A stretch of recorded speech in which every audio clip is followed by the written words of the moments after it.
बरेली में मुख्यमंत्री योगी आदित्यनाथ ने 933 करोड़ की 132 विकास परियोजनाओं का लोकार्पण और शिलान्यास किया है और इस दौरान 2554 नई एम्बुलेंस का फ्लैग ऑफ किया गया है जो अत्याधुनिक जीवन रक्षक सुविधाओं से लैस है। कार्यक्रम में स्कूल चलो अभियान और विशेष संचारी रोग नियंत्रण अभियान की शुरुआत की गई है। विद्यार्थियों को स्कूल किट और बरेली मंडल के पुलिस कर्मियों को टैबलेट वितरित किए गए हैं।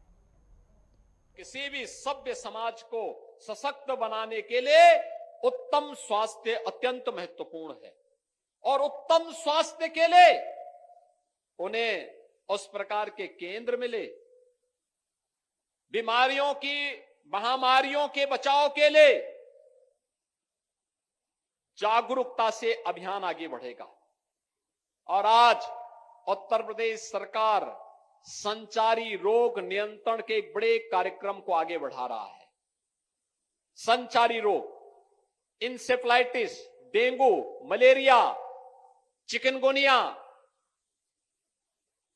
कालाजार, इन जैसी विषाणु जनित बीमारियों से बचाव के लिए व्यापक जन जागरूकता कार्यक्रम की श्रृंखला में आज हम यहां पर आए हैं। और साथ साथ आज उत्तर प्रदेश सरकार के द्वारा भारत सरकार के सहयोग से 2500 से अधिक 2500 से अधिक एम्बुलेंस स्वास्थ्य सेवा में जनता जनार्दन की सेवा के लिए लगाई जा रही है।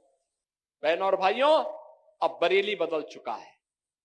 बरेली, ये वही बरेली है। याद करिए 2017 के पहले वर्ष में जहां 5, 7, 10 दंगे हुआ करते थे, पिछले 8 वर्ष में बरेली में कोई दंगा नहीं हुआ।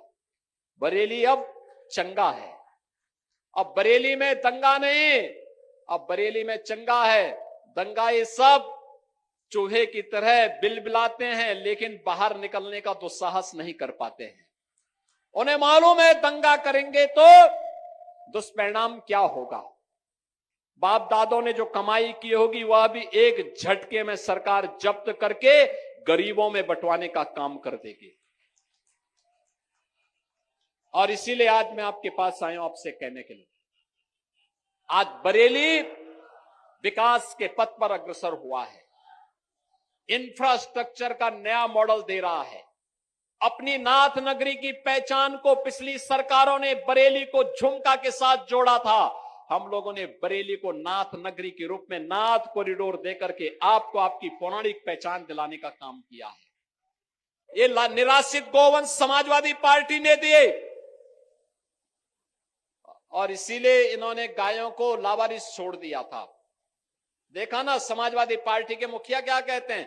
कहते हैं गोबर से मुझे दुर्गंध आती है। ये है इनकी असलियत, यही है।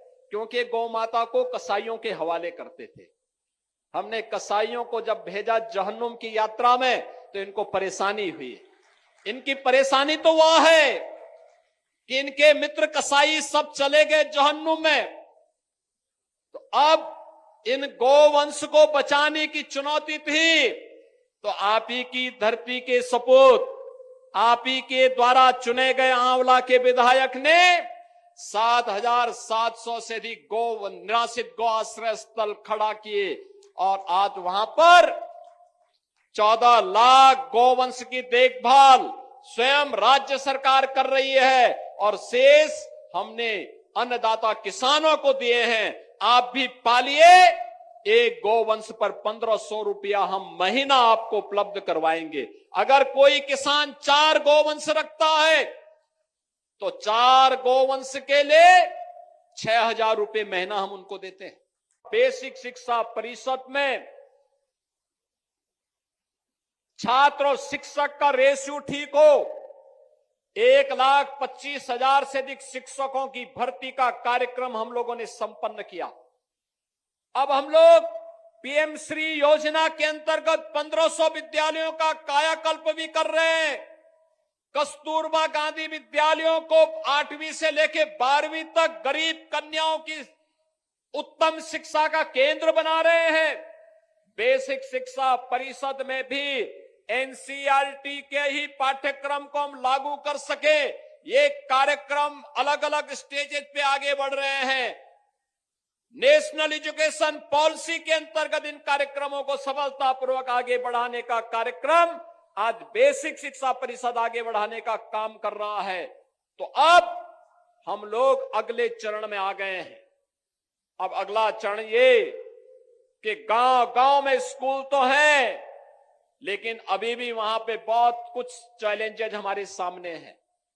हम लोगों ने तय किया है, क्या हम इंटीग्रेटेड स्कूल कॉम्प्लेक्स तैयार कर सकते हैं? और आज मुझे बताते हुए प्रसन्नता है, बरेली के अंदर सरदार अटल बिहारी वाजपेयी जी, पूर्व प्रधानमंत्री जी के ये शताब्दी वर्ष चल रहा है। हम लोगों ने 2023 में सरदार अटल जी के प्रति श्रद्धांजलि व्यक्त करते हुए प्रधानमंत्री मोदी जी के कर कमलों से उत्तर प्रदेश में 16 अटल आवासीय विद्यालय प्रारंभ किए थे।